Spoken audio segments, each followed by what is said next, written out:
Imam Hambali itu mimpi ketemu Allah 99 kali, tapi nggak ngomong apa-apa. Akhirnya terus ngancam, saya udah mimpi 99 kali ketemu Allah, nggak ngomong apa-apa. Nanti kalau ditakdir mimpi lagi, saya mau nanya.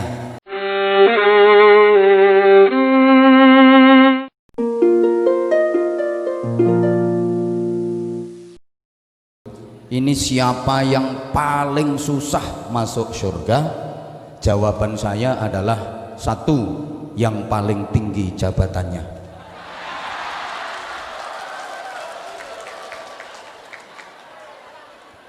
Dua, yang paling banyak ngomongnya. Siapa? Ya penceramah. Maka kalau tadi beliau mengkalkulasi 1,5 jam saya sama dengan 6 bulan beliau, kalau memang itu benar, sesungguhnya itu adalah kompensasi masuk neraka. Tolong nanti dikoreksi Pak Bupati ke Kabak Kesra, sudah setara dengan 6 bulan pendapatan penjenengan apa belum? Kalau memang benar-benar setara, insya Allah periode berikutnya enteng, jaminan jadi bupati lagi. Tapi kalau ternyata belum setara 6 bulan, ya mungkin turun level jadi ketua RT.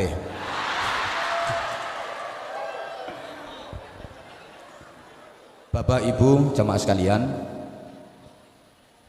peringatan Maulid Nabi Agung Muhammad Sallallahu Alaihi Wasallam itu nggak harus dilaksanakan di bulan Rabiul Awal. Menurut saya seharusnya peringatan Maulid Nabi itu dilaksanakan setiap hari,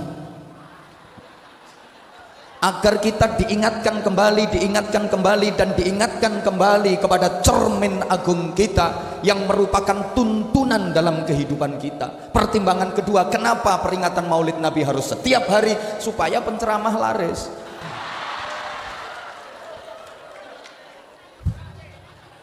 Rasulullah itu jaraknya dengan kita sangat jauh, hampir 15 abad. Kita itu jauh dari Rasulullah. Rasulullah ibarat mata air yang sangat bersih, jernih, bening. Sedangkan kita ibarat sungai-sungai kecil yang sudah sampai ke muara. Airnya keruh karena lumpur, kotor karena sampah. Bahasa Inggrisnya the budek.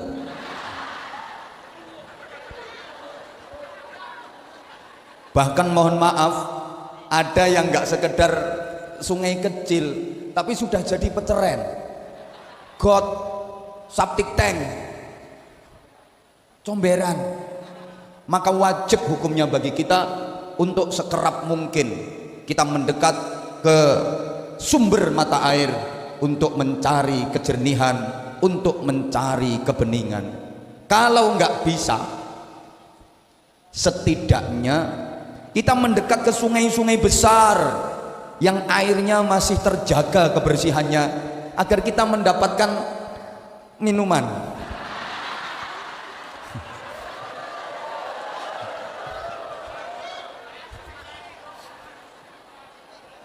Allahumma sholli ala Muhammad. Kalau nggak bisa mendekat ke sumber mata air, ya minimal kita mendekat ke sungai-sungai besar yang airnya masih bersih, agar kita mendapatkan kebersihan air tadi. Siapa sungai-sungai besar yang airnya masih bersih? Para ulama, para kiai yang membimbing kita menuju tuntunan Rasulullah Muhammad Sallallahu Alaihi Wasallam. Ini penting jamaah sekalian, karena akhir-akhir ini mulai ada kelompok-kelompok yang anti kiai, anti ulama. Katanya apa? Kiai juga manusia, ulama juga manusia. Yang bilang gendruwo ya siapa? Apa-apa harus langsung Rasulullah, harus langsung Rasulullah. Lah saya batin, lah dapuramu itu ketemu Rasulullah yo kapan? Tanpa para kiai, tanpa para ulama, kita nggak kenal Rasulullah, kita nggak bisa sampai kepada Rasulullah. Betul? Sekarang mulai ada kelompok-kelompok yang anti kitab kuning. Itu juga karangan manusia. Yang bilang karangan demit ya siapa? Langsung Al-Quran, langsung hadis. Mohon maaf. Padahal orang-orang sekelas kita kalau langsung memahami dari Al-Quran dan hadis, kayaknya utekmu kuwi padha karo utekku. Ora tekan, tanpa piranti yang jangkep, tanpa alat-alat untuk memahami yang komprehensif, yang lengkap, kita nggak akan mampu. Mohon maaf. Maka adanya kitab-kitab kuning karangan para ulama itu sudah merupakan penjabaran secara rinci dan detail dari Al-Quran dan hadis, sehingga kita mudah memahami sekaligus mengamalkan. Harusnya kita bersyukur. Alhamdulillah. Ibarat minum jamu campur madu, itu sudah diperes, sudah disaring, dikemas rapi, kita tinggal ngelek gitu loh. Nggak mau kitab kuning, nggak mau kiai, apa-apa langsung Al-Quran, langsung hadis. Itu ibarat mau minum madu, kepingin ngombe madu, langsung nyesep dari silitnya tawon. Ya aboh cangkemmu. Kita bukan kelasnya gitu loh. Maka kembali saya pertegas, peringatan Maulid Nabi itu sesering mungkin agar kita terus bisa belajar dari cermin agung kita, uswatun hasanah dalam kehidupan kita, Rasulullah Muhammad sallallahu alaihi wasallam. Bapak Ibu jamaah sekalian, apa yang harus kita contoh dan kita teladani dari Rasulullah? Jelas semuanya tahu akhlaknya, karakternya, perilakunya, kepribadiannya, bukan hanya sekedar penampilan luarnya. Ini yang banyak disalahpahami. Halo. Lantas apa akhlaknya Rasulullah? Sama sekalian, dalam petikan hadis riwayat dari Sayyidah Aisyah radhiyallahu taala anha, kana khuluquhul Quran, akhlaknya Rasulullah adalah Al-Quran. Sekali lagi, yang kita contoh dan kita teladani adalah akhlak, kepribadian, perilaku, karakter, bukan cuma penampilan luar. Ini sekarang kan banyak orang yang nirunya cuma penampilan luar. Jenggoten, oke. Memang Rasulullah memelihara jenggot dan itu sunnah, muttafaq alaih. Sunnah memang memelihara jenggot. Tapi kalau bagi kita orang Indonesia kan ya lihat-lihat, pantas apa enggak? Orang Arab itu memang jenggotnya tebel. Kalau dipelihara, dirawat, dirapikan, makin ganteng, makin keren, makin gentle, kelihatan gagah. Lah jenggotmu mek 12 lembar kok. Didawake kena angin malah kok mobat mabit gak karo-karuan, guyokke wong. Loh, ini contoh sederhana pernah saya sampaikan dalam hal berkorban. Rasulullah menyembelih onta. Iya, emang binatang di Arab yang paling gede, dagingnya paling banyak dan halal itu onta. Ini artinya instruksi kepada seluruh umat dalam berkorban. Di daerahmu itu usahakan yang paling afdal ya binatang yang paling besar, dagingnya paling banyak dan halal. Kalau di Purworejo ya sapi, cari kerbau saja sekarang udah sulit. Jangan maksa. Lah Rasulullah itu kan onta yang disembelih. Maka saya pengen cari yang afdal, harus nyembelih onta. Akhirnya wong Purworejo maksa, metenteng, kudu onta, nyembelih onta temen, mesti dipenjara sampai. Tangkep polisi. Lah dapat onta dari mana kalau nggak nyuri dari kebun binatang? Gini loh, Islam itu memang dari Arab, tapi Islam nggak harus ke Arab-Araban semua. Kita bisa berislam ala Indonesia. Rasulullah memang bersabda, "Uhibbul arabiyyata li thalathin, li'anni wulitu fil arab, li'anna lughatal Qur'an lughatal arabiyyah, wa li'anna lughata ahli jannah lughatal arabiyyah." Orang ngerti yang wes. Mulai dulu yang nggak ngerti kok.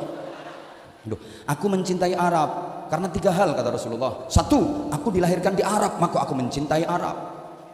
Bahasa Al-Quran bahasa Arab, bahasa ahli surga bahasa Arab. Ini pelajaran luar biasa bagi kita bangsa Indonesia. Juga harus kita tanamkan prinsip seperti ini. Aku mencintai Indonesia karena aku dilahirkan di Indonesia, maka mencintai Indonesia adalah bagian dari ibadah.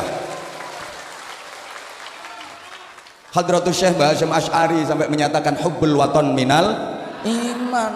Maka mempertahankan keutuhan negara kesatuan Republik Indonesia itu jihad terbesar di negeri ini. Jangan salah sampean. Halo. Rasulullah pakaiannya kok jubah. Ini bukti bahwa Rasulullah menghargai budaya lokal. Undang-undang dalam berpakaian itu: satu, nutup aurat; dua, sopan. Soal model terserah, yang penting nutup aurat dan sopan. Karena orang Arab itu budayanya pakai jubah dan sorban, Rasulullah sangat menghargai, sehingga Rasulullah pakai jubah bersorban. Tapi perlu diingat jamaah sekalian, yang pakai jubah dan bersorban bukan cuma Rasulullah. Abu Jahal yo pakai jubah, pakai sorban. Abu Lahab yo berjubah, pakai sorban. Bedanya apa? Beda. Berjubah, pakai sorban, wajahnya cerah, indah, penuh senyum, menawan, bersahabat. Rasulullah jubahan, sorbanan, wajahnya kereng, angker, betutut, nyaprut, kemaruk. Abu Jahal. Misalnya sampeyan niru pakai jubah boleh, bagus. Sholat Jumatan pakai jubah, sip. Sholat jamaah pakai jubah, sip. Menek kelopo jubahan. Urung entuk kelopo muloro mbledos karo.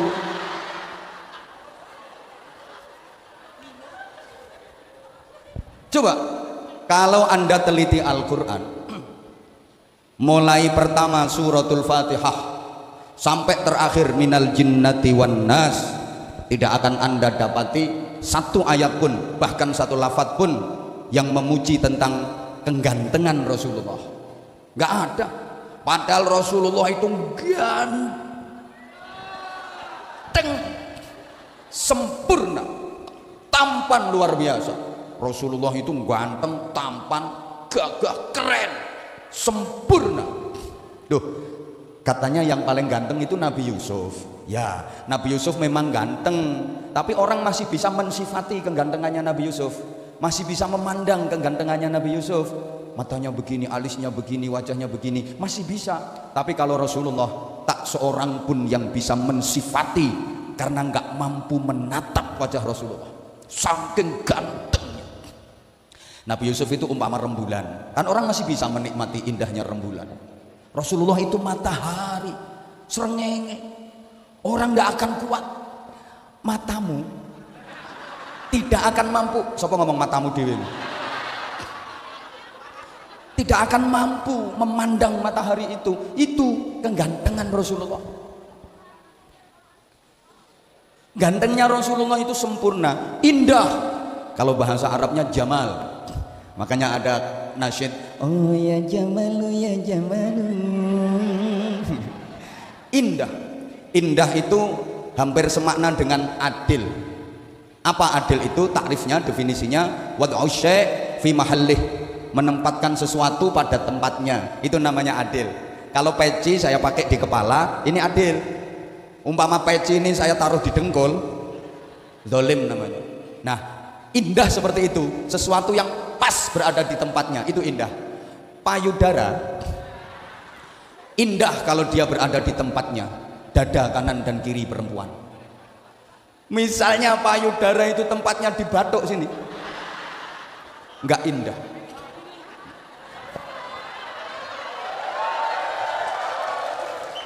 Ngono ya tepuk tangan. Mata indah kalau tepat berada di tempatnya. Misalnya mata ini terlalu dekat dengan telinga, tidak indah itu. Jadi indah itu proporsional, pas sekali. Itu Rasulullah. Maka diriwayatkan Rasulullah itu kalau lagi jalan bareng dengan sahabat yang terkenal tinggi seperti Umar ibnul Khattab, Khalid bin Walid, Rasulullah nggak kalah jangkung, masih lebih gagah Rasulullah. Kalau lagi jalan dengan sahabat yang terkenal pendek seperti Abdullah bin Mas'ud, Rasulullah nggak terlalu kelihatan jangkung. Memang mukjizat. Udah ganteng luar biasa. Tapi Al-Quran nggak ada yang memuji tentang kegantengan Rasulullah. Tidak ada satu ayat pun yang memuji tentang nasabnya Rasulullah. Padahal nasab Rasulullah adalah nasab yang terbaik sejagat raya.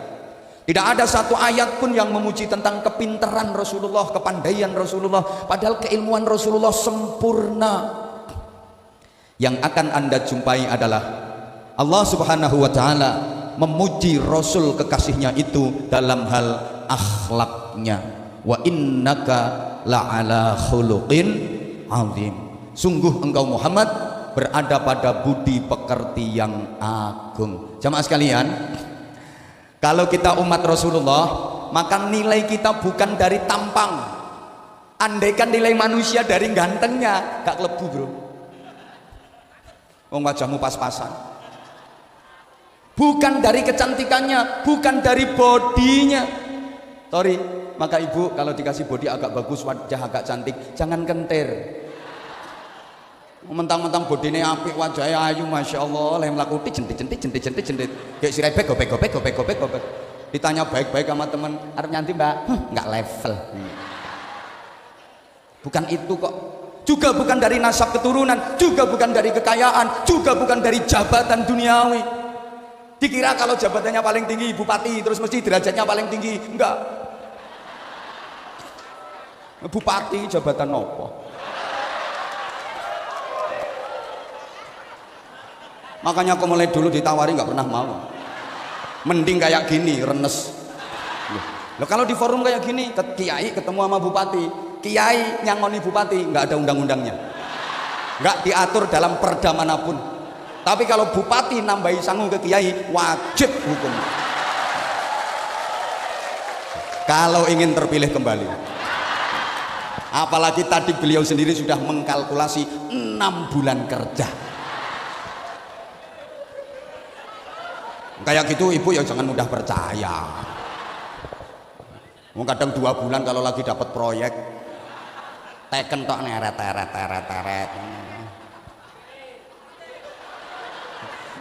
Nek gak konangan KPK. Sekarang harus ekstra hati-hati Pak Bupati. Kadang-kadang bupatinya nggak tahu apa-apa, terjebak sama anak buahnya yang pengkhianat itu. Tahu-tahu bupatinya diciduk, OTT, operasi tangkap tangan. Padahal bupatinya nggak apa-apa. Anak buahnya sing udah kurang ajar nih. Makanya cari anak buah yang bener. Ada anak buah itu kalau di depan siap bapak, tapi nikung dari belakang. Sama Kapolres juga gitu.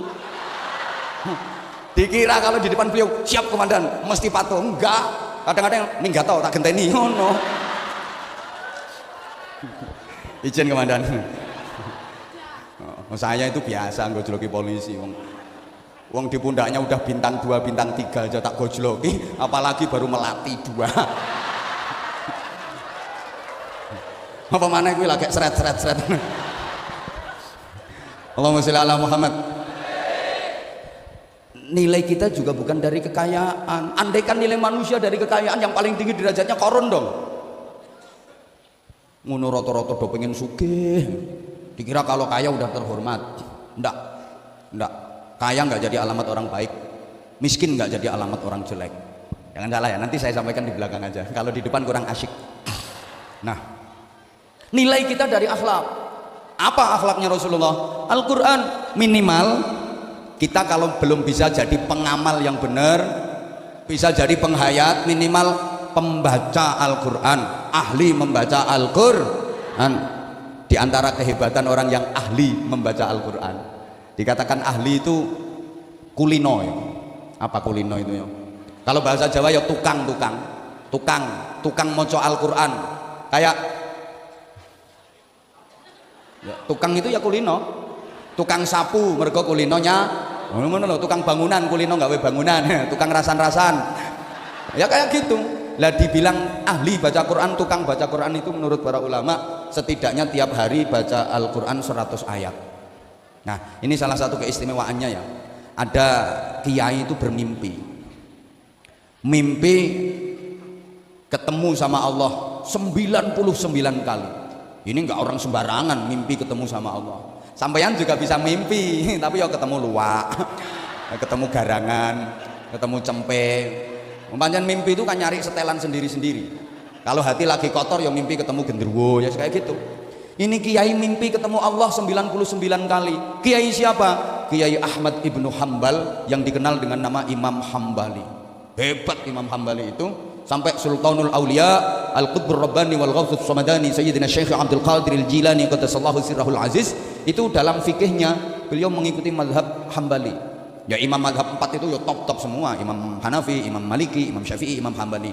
Tapi ketika wafat yang paling banyak mengiring jenazahnya itu Imam Hambali.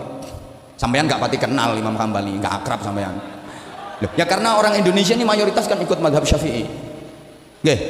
Nah, Imam Hambali itu mimpi ketemu Allah 99 kali, tapi nggak ngomong apa-apa. Akhirnya terus ngancam, saya udah mimpi 99 kali ketemu Allah, nggak ngomong apa-apa. Nanti kalau ditakdir mimpi lagi, saya mau nanya. Duwe rencana ngono. Betul ditakdir mimpi kembali ketemu sama Allah, berarti untuk yang ke-100 kali. Beliau kemudian bertanya, bima taqarrabal mutaqarribuna ahabba ilaika ya Rabb. Gak ngerti ya wes. Dengan apa seorang hamba bisa mendekat kepadamu pakai cara yang paling kau sukai wahai Allah? Allah menjawab, biqiraatil Quran. Dengan membaca Al-Quran hamba menjadi dekat dengan aku dan aku suka. Imam Hambali bertanya lagi, bifahmin au bighairi fahmin? Baca Qurannya harus faham atau nggak faham nggak apa-apa? Allah menjawab, bifahmin au bighairi fahmin. Baik faham artinya maupun nggak faham artinya, no problem, nggak masalah. Ora opo-opo, bahasa Inggrisnya no what. Kan ora kan no, opo kan what. Lah nek ora opo-opo ya no what. Iki mungkin yang jagani wong Purworejo sing kira-kira ora pati paham maknane Al-Qur'an. Faham ataupun nggak paham sama, Al-Qur'an dibaca bisa menjadi sarana mendekat kepada Allah dan itu sangat dicintai Allah Subhanahu wa taala. Makanya baca Quran itu nggak paham maknanya nggak apa-apa. Anjane wong maca Quran ki ana sing maca Quran angen-angen sak maknane, ana sing maca Quran angen-angen sak mangane. Bismillahirrahmanirrahim. Alif lam mim. Dzalikal kitabu la raiba fihi hudan lil muttaqin. Soto apa rawon ya iki kon. Aku jenenge maca Quran angen-angen sak mangane. Enggak paham enggak apa-apa. Terus baca Quran. Kayak ngaji ya. Ngaji itu nggak paham yang disampaikan penceramah, nggak masalah. Pokok ngaji terus. Ada pengajian berangkat, ada pengajian berangkat. Nggak paham apa yang disampaikan penceramah, nggak masalah. Pokok wayai wong guyu, melang guyu. Nah, nanti selesai baru nanya, apa sing diguyu manggon? Mesti barokah. Sama zikir, nggak ngerti artinya, nggak apa-apa. Terus zikir. Ada istighosah, ikut. Nggak ngerti artinya, ora apa-apa. Melu. Jangankan sampean. Yang mimpin istighosah itu kadang-kadang orang ngerti artinya. Ngapunten Kiai, ngapunten. Ya oleh gelo-gelo ya ora karuan. Bismillahirrahmanirrahim. La yusrifu su'a illallah. Bismillahirrahmanirrahim. La yasuqul khaira illallah. Artinya napa, Mbah? Raruh. Zikir orang ngerti artinya, ora apa-apa. Ngertimu ya ora penting, sing penting ngertine sing mbok zikiri sapa? Gusti Allah. Yang kita zikiri udah ngerti, asal kita nyebut. Zikir itu kan nyebut, asal kita zikir nyebut Allah tahu dah. Padha karo sampean mlebu restoran diaturi daftar menu, makanan ini minuman ini, penasaran ini kok ada minuman es mego mendung. Apa ini? Nggak ngerti es mego mendung itu jenis minuman apa. Zikir sebutan ke pelayannya, Mbak, es mego mendung. Padahal nggak ngerti sampean. Tunggu 5 menit datang itu esnya. Paham? Sampean Allahu latifum bi'ibadihi yarzuqu may yasha'u wa huwal qawiyyul aziz. Nggak ngerti artinya. Datang yang kamu inginkan. Allah tahu yang terbaik buat kamu. Understand?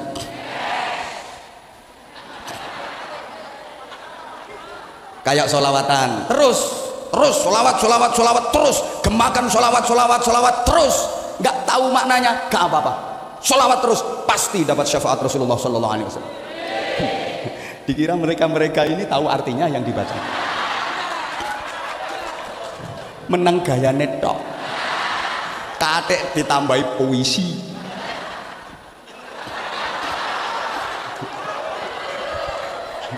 Dek tarhim diterjemah ana sing ora pas lah nerjemah. Kuwi lah mau nyontek teko ngendi? Duh enggak apa-apa, enggak ngerti artinya enggak apa-apa, teruskan bersolawat, terus dan terus bersolawat. Kadang mentok gayane tok. Ekspresine ya kaya menjiwai. Kan penampilan acting. Aku ora iso mung trimo acting. Orang kataina ya syauqan. Artinya apa, Mas? Mbuh. Tapi kan ngene-ngene. Wali thayyibah dzarfat 'ishqan. Ngene to. Maknane apa? Baru. Fa'ataitu ila habibi fahda ya qalbu wa rifqan shalli ala Muhammad. Wes. Saya tahu diri. Ini pasti banyak yang tertegun. Enak banget suaranya. Saya tahu diri. Saya nggak mau masuk ke wilayah mereka. Wilayah saya diceramah, wilayah mereka melantunkan nasyid.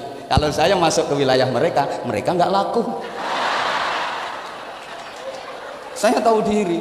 Maka tadi bupati sambutan tak tunggu keluar dalilnya apa enggak. Kalau ternyata tadi dalam sambutan ada dalilnya, qala ta'ala qala nabi, tak tinggal mulih sampai aku. Lo wilayah aku diserobot. Untung nggak ada dalil yang keluar, nggak jadi pulang. 6 bulan lewat nggak masalah. Harga diri bro. Wilayah saya mau diserobot. Saya juga nggak mau merecoki wilayah beliau. Paling bisanya saya kasih saran. Ngono, ada teritorialnya sendiri-sendiri. Nggak ngerti artinya nggak apa-apa. Lah baca Quran nggak ngerti artinya, nggak apa-apa, terus aja baca. Nanti difahamkan nama Allah. Percaya nggak? Halo. Iki nek bahasa Indonesia terus koyoke ana sing ora mudeng ya wong Purworejo. Ya dicampur Jawa nggak apa-apa nggih. Sampeyan maca Al-Qur'an ora ngerti artine ora apa-apa, ora paham maknane ora apa-apa, terus wae leh maca. Engko difahamke karo Gusti. Kayak gini loh. Sampeyan itu orang Jawa, nggak ngerti bahasa Madura. Tinggalnya di lingkungan Madura. Diajak omong-omong sama orang Madura, mau saja. Gembel terus karo wong Madura. Nanti minimal faham karepe wong Madura. Walaupun nggak bisa ngomong tapi faham karepe. Saya ini nggak bisa bahasa Inggris, jujur. Tapi sering diundang ceramah ke luar negeri. Nggak percaya tak antem yuk. Buka YouTube, ketik Anwar Zahid Korea Selatan, metu. Nembok ketik Agus Bastian Korea Selatan, nggak ada.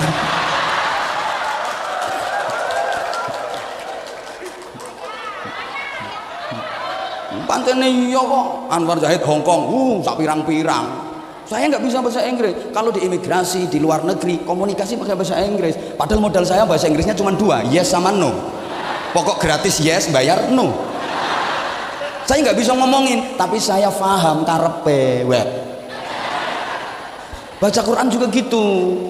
Kayak ibu punya bayi kecil, ya suwe nek bayi itu kecil, yang besar bapaknya. Terus bayi ini jenengan jak omong-omongan bu, jenengan paham karepe bayi mboten paham omongannya bayi, nggak apa-apa, nggak paham ya wes, jak ngomong wae. Nanti lama-lama ibu paham karepe bayi, walaupun nggak iso ngomongnya, paham kok karepe. Dan itu terbukti, bayi ditidurin malam, tengah malam terjaga, melek, nangis karo sikile mancal-mancal. Ibu paham karepe kok, pipis iki anake mesti pipis iki, mangkane nglilir lah pipis kok. Berarti minta ganti popok. Begitu diganti popok, angler lah turu, tanek, nggak lama ngelilir meneh sambil setengah, enggak bukan. Wong ini bayi kok, bayi.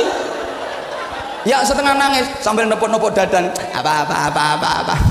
Mama. Apa. Ibunya paham kok karepe. Ngelak ya sayang. Kehausan. Sayang ngelak berarti njaluk pentil. Paham kok. Weh langsung dijukukke yo, diterogoh srek. Diodos sret, diuntir wer. Lho, iki ana juruse, Bro. Ora syukur njukuk. Juruse ya 3 kuwi. Terogoh srek, diodos srek, untir wer. Loh, itu bayi nangis kayak apa kalau udah dijejeli pentil? Meneng. Soalnya kuwi pengapesane. Apa wae lek wis kena pengapesane anteng. Tapi yang nurung kena pengapesane ra iso mandek. Kayak hidung lho, keluar darah terus, irung mili getihe terus. Napa namine cara mriki? Mimisen. Niku nek urung ketemu pengapesane ra iso mampet tok, dijujuli kapas, tetep mili getihe, dikai gombal, tetep mili getihe. Sampeyan pasangi baut ukuran pas. Set, tetep mili getihe. mergo dudu pengapusane. Bareng ditempeli daun sirih, templeki godhong suruh plek plek mampet, iku pengapesan. Pengajian ana bayi nangis karo ibune diseneni, meneng ibu isin ngene iki ra ngira meneng apa maneh nganggo dicetot ya meneng perang meneng perang meneng perang meneng perang, malah banter pengen meneng jejeli pentil. Iku pengapesane. Ibu harus tahu, dan itu juga berlaku untuk bapaknya. Bapak juga harus tahu pengapesannya ibu-ibu. Istri itu Pak, halo, dengerin, apalagi punya istri yang lumayan cerewet, ngomel, lewes kadung ngomel, orang iso mandek, mandek nek keturun tok. Kalau ketiduran berhenti dia. Wis keturun nih lo, begitu bangun, iso nerus kayak meneh. Ya runtut judulnya podo. Wonten ibu-ibu sing ngoten niku.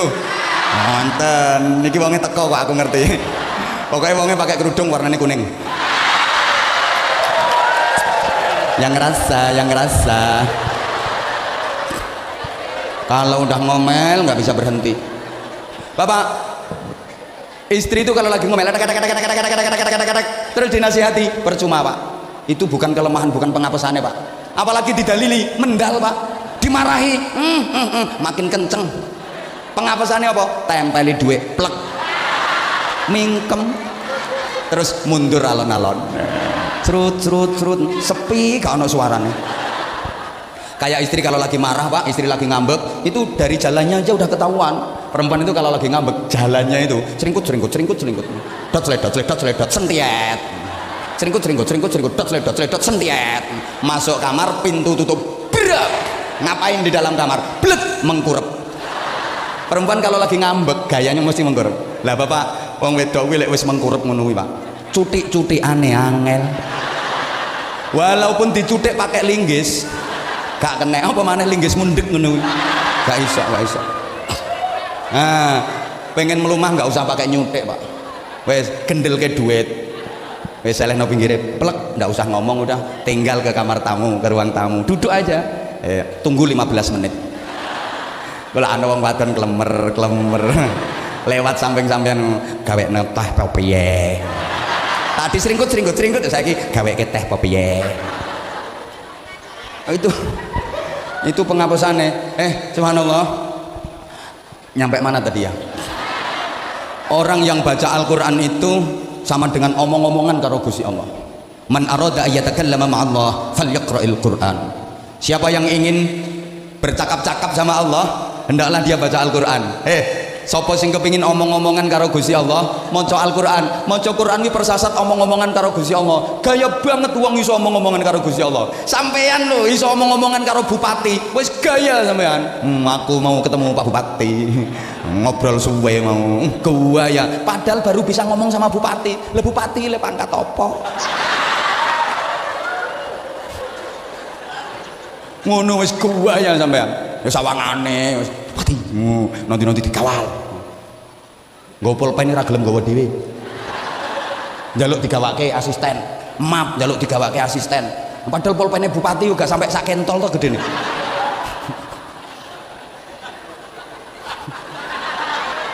Dia kan pernah saya sampaikan, orang itu makin tinggi jabatannya, makin keple, makin lemah. Masa bawa map aja nggak kuat?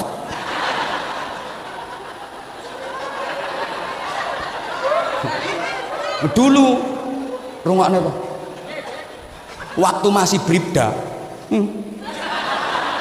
bribda, ngangkat beras sekarung yang biasa. Sekarang begitu AKBP bawa tas nggak kuat, bawakan tas saya. Jadi mundak dhuwur pangkate mundak keple. Jadi luwih kuat ngene-ngene iki. Muga-muga gak mundak-mundak pangkatmu. Ya Allah. Nah, orang kalau bisa omong-omong sama Allah, sering baca Al-Qur'an, sering omong-omongan sama Allah, berarti akrab sama Allah, orang dalam. Tuh, siapa yang paling sering omong-omongan sama Pak Bupati? Berarti dia akrab sama Pak Bupati, orang deket Pak Bupati, orang dalam Pak Bupati. Betul? Lah ini sering omong-omongan sama Allah, berarti orang deket Allah, orang dalam. Top. Makanya yang ahli baca Al-Qur'an, besok hari kiamat nggak usah cari alamat surga. Kok begitu? Baru bangkit dari alam kubur sudah dijemput sama panitia, dibimbing menuju ke surga. Enak kan, kita nggak begitu pengalaman daerah sana. udah ada yang jemput, enak banget. Sekarang pingin keluarganya bahagia apa enggak? Pengen keluarganya bahagia apa enggak? Perbanyak baca Al-Quran di rumah tangga. Apa hubungannya keluarga bahagia dengan baca Al-Quran? Jamaah sekalian, keluarga itu terdiri dari dua pilar utama, namanya suami istri. Lah suami itu manusia, istri juga manusia. Jadi wong rumah tangga ku nggathuke wong ketemu wong. Nggih napa nggih? Lah wong kuwi asline kuburan. Jadi yang ada di sini semua ini kuburan semua. Loh, nggak percaya? Uang itu kuburan. Jujur dijawab. Bapak Ibu pernah makan daging sapi apa enggak? Pernah. Berarti sudah pernah ada sapi mati dikubur di perut sampean. Cantik-cantik ternyata kuburan sapi. Pernah makan sate apa enggak? Sate kambing? Berarti wis tau ono wedhus mati dikubur nang weteng sampean. Ada tongkol dikubur nang weteng sampean. Bahkan sekarang ada orang doyang tekek, landak. Halo. Kuburan ini, kuburan. Jadi suami istri itu kuburan ketemu sama kuburan. Makanya jangan heran kadang-kadang ono orang ketemu bojo iso wedi girap-girap. Pantes soalnya ketemu kuburan.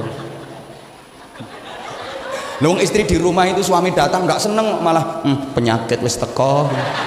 Begitu suami masuk, innalillahi wa inna ilaihi rajiun, paringi sabar Gusti, paringi sabar. Nggak heran karena memang ketemu apa?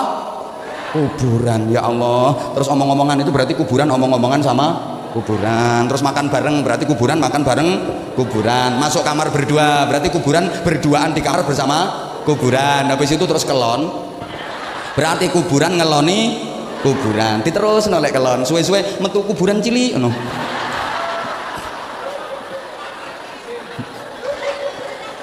Nah, kuburan cilik iki mundak gede terus dipindoni nek kelon, terus metu kuburan cilik meneh. Mundak gede, pindoni meneh nek kelon, metu kuburan cilik meneh. Akhirnya rumah itu penuh dengan kuburan. Kadang satu rumah ada kuburan 10. Lah kuburan itu punya watak angker. Angkernya kuburan akan hilang kalau dipakai baca Al-Quran. Nggak percaya? Cari daerah sekitar sini kuburan yang terkenal angker, kemudian pakai khatmil Quran, pakai bacaan Al-Quran. Nanti keangkerannya akan terkikis, lama-lama hilang. Orang yang tubuhnya itu kuburan, maka nelek bojomu pas nyaprut lambene lincip metu kuburan nih. Itu sering bacakan Al-Quran. Nggak salah, istri lagi marah disuwuk itu nggak salah, nggak salah. Sialnya ngomel, kadang-kadang laki-laki nggak benar, diam dulu, tunggu kalau dia tidur. Begitu tidur, auzubillahi minasyaitonir rajim. Sebel bon-bonane loh, engkau mak lampir ini pelet gerandong minggat gitu loh. Nah ibu juga harus antisipasi. Kalau merasa siangnya habis ngomelin suami, siap-siap malamnya mesti disuwuk sama. Maka yang baik pura-pura tidur dulu. Begitu suami mengendap-endap, terus ke dang mrene pura-pura tidur. Suami begitu mau ditiup, gak mandi.